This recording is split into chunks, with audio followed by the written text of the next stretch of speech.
Hello, I'm Simon Whistler. You're watching the Today I Found Out YouTube channel, and in the video today we're looking at free flights for a vacuum cleaner. Hoover's £50 million mistake. Giving away free stuff with a purchase is a good way to bolster sales and can result in a tidy increase in profits, provided you follow the general rule of making sure the long-term projected profit from the promotion is greater than the cost of the giveaway.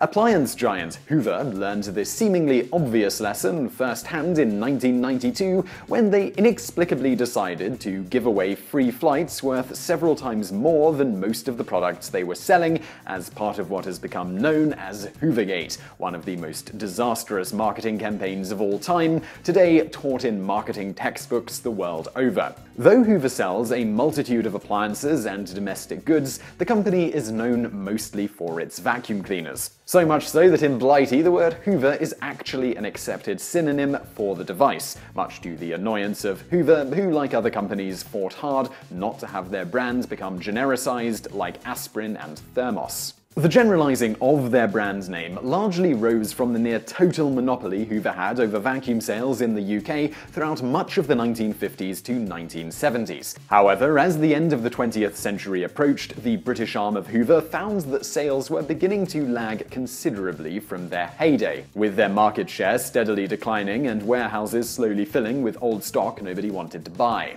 In the early 1990s, Hoover's British arm was approached by a now-defunct travel agent called JSI Travel with a rather intriguing offer to help shift some of this old stock out of the warehouses and into the hands of customers. The idea was to offer 2 free return flights to Europe with every purchase of any Hoover product worth more than £100, or about £190 or $235 today, all arranged through this travel agency. Beyond revenue from sales, much of the cost for the tickets themselves, from those who jumped through the many hoops to actually get the tickets, would be subsidized by JSI Travel, selling additional services like travel insurance and hotel packages. JSI Travel also thought it would provide a long-term benefit for their small company, as it would introduce tens of thousands of people to their travel agency's services. Hoover liked the sound of the arrangement and in 1992 launched their Free Flights campaign, advertising it on TV and in papers across the country with the simple caption,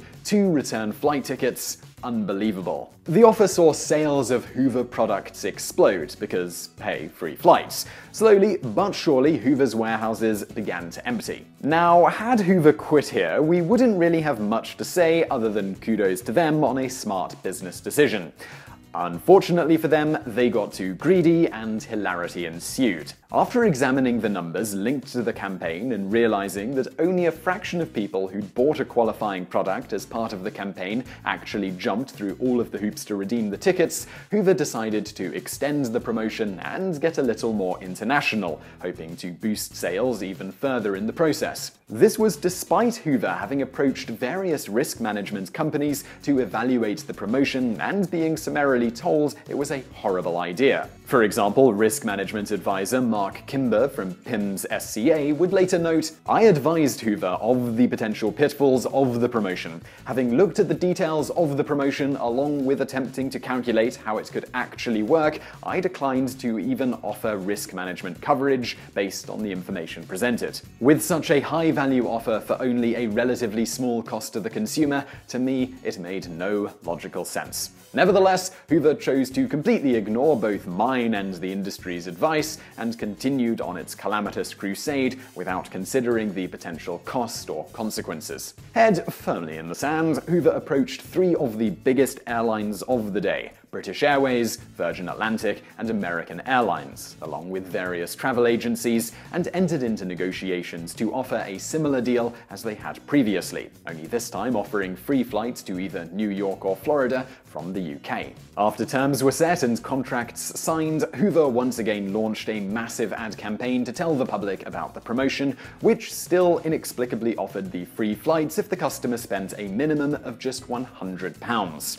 This is an important fact, fact, because at the time a flight to either destination would have set you back on average about £600, or nearly £1,200 or $1,500 today, making the promotion infinitely more desirable than a pair of free flights to a European destination that cost a fraction of that.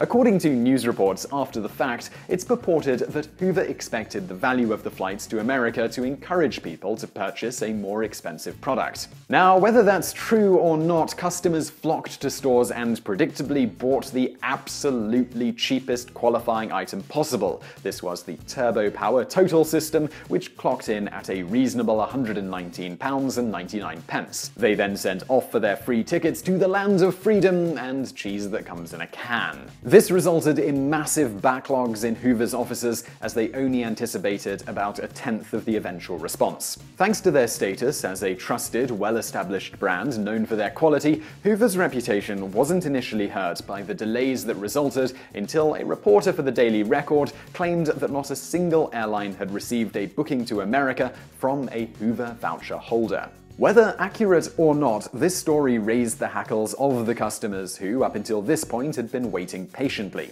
Along with being one of the most popular articles the Daily Record ever published, it had the side effect of alerting millions of people that the promotion existed, resulting in tens of thousands of additional sales. It was soon after reported that local travel agencies, wanting to avoid the loss of income from their part of the deal, began trying to dissuade customers by abusing the offer's small print, doing things like offering free flights from airports that were across the country from the person trying to fly. According to a contemporary BBC report, one agency, Free Flights Europe, seemed to require customers to buy about £300 worth of add-ons to their free tickets before they'd stop hassling them and finally give them their tickets. During the ensuing media firestorm, Hoover blamed the delays on the airlines and travel agencies they'd contracted with for being unable to meet the demand.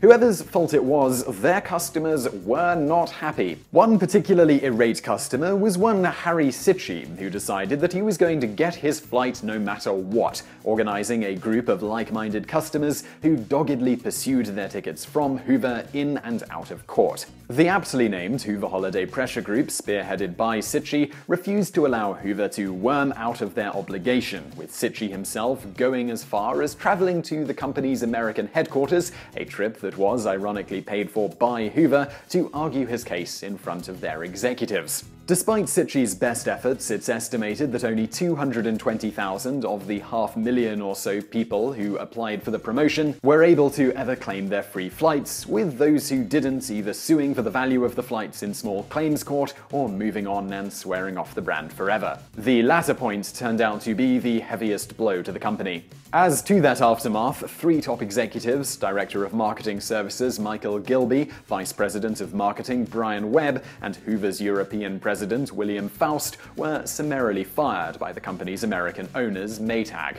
Beyond the major firings, the company spent about £50 million, that's around £100 million today, or $125 million for the tickets for the free flights, compared to about £30 million in gross revenue generated from sales during the promotion. But the ultimate cost was far greater. To begin with, hundreds of thousands of people in the UK now had Hoover products that in many cases they didn't actually want or need. The result from this was a massive sell-off of these items on the second-hand market, meaning potential future customers could easily buy a brand new Hoover product for a fraction of the price Hoover was selling them for in the stores.